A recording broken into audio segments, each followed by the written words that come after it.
اتنا بالا ہوا مرتبہ آپ کا، یعنی کتنی شان دی رب نے آپ کو. حیرانگی کی بات ہے کہ اتنا بالا ہوا مرتبہ آپ کا کم سنی میں ہی اعلان حق کر دیا.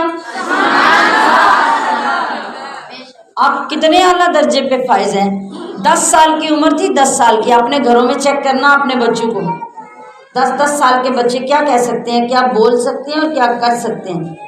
مگر جب مصطفیٰ کریم نے اعلان نبوت کیا، اعلان کیا کہ لوگوں مجھے تمہارے ساتھ کی ضرورت ہے، اب تم میرا ساتھ دو، اپنے رب پر ایمان لاؤ، میرا کلمہ پڑھو اور دین حق کے لیے کھڑے ہو جاؤ.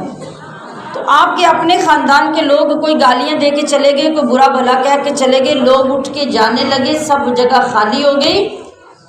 تو علی المرتضیٰ کی تاریخ میں لکھا کہ علی المرتضیٰ چھوٹے سے تھے، کمزور سے تھے، چھوٹا سا قد تھا، 10 سال کی عمر تھی. تو آپ نے جب دیکھا کہ میرے خاندان کے بڑے بڑے سردار، دادے، چاچے سب اٹھ کے جا رہے ہیں اور کوئی بندہ میرے محبوب کی بات نہیں سن رہا، تو کسی نے کتنا حسین منظر کھینچا. کہا کہ علی المرتضیٰ کھڑے ہوئے، اپنی ایڑیاں پوری زور سے اٹھائیں اور اپنے بازو پورے زور سے بلند کیے.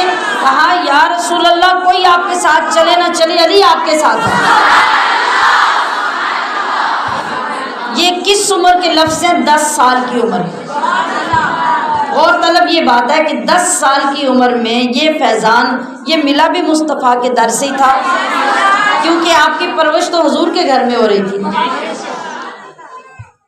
تو بچوں میں سب سے پہلے جس بچے کو ایمان لانے کی اللہ نے سعادت عطا کی وہ علی المرتضیٰ.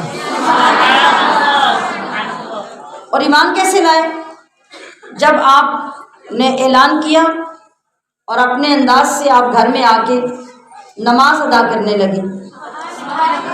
آپ نے نماز ادا کی تو علی المرتضیٰ نے دیکھا، یہ ایک الگ سی چیز تھی، الگ سے کام تھا جو انہوں نے پہلے نہیں دیکھا تھا. جب آپ نماز ادا کر چکے تو پوچھا کہ یا رسول اللہ یہ کیا ہے؟ آپ نے فرمایا کہ یہ میرے رب کی نماز ہے، یہ عبادت ہے. تو علی المرتضیٰ پوچھنے لگے کہ کیا میں بھی آپ کے ساتھ کھڑے ہو کے پڑھوں؟ آپ نے ارشاد فرمایا کہ یہ ایمان لانے کے ساتھ ہی یہ نماز پڑھی جا سکتی ہے. تو کہا کہ پھر میں ایمان قبول کرتا ہوں. آپ نے ارشاد فرمایا کہ نہیں، پہلے تم چچا جان ابو طالب جو آپ کے باپ تھے، کہا کہ پہلے ان سے پوچھ لو، اگر وہ اجازت دیں تو پھر یہ قدم اٹھانا. حضرت علی المرتضیٰ گئے، پوچھا ابا جان کہ میں مصطفیٰ کریم پر ایمان لانا چاہتا ہوں، ان کے ساتھ نماز پڑھنا چاہتا ہوں اور ان کا حامی و مددگار بننا چاہتا ہوں. حضرت ابو طالب نے فرمایا کہ بیٹا جاؤ، جو تمہیں محمد کہتے ہیں وہی تمہارے حق میں ہے، تمہیں جو وہ کہیں تم وہ کرو. جن لوگوں کے حصے میں خدائی فضیلتیں آتی ہیں ان کا مقابلہ کون کر سکتا ہے؟ کفر کے دور میں ظلم کے سامنے، کفر کے دور میں ظلم کے سامنے مصطفیٰ کے طرفدار ہو یا علی.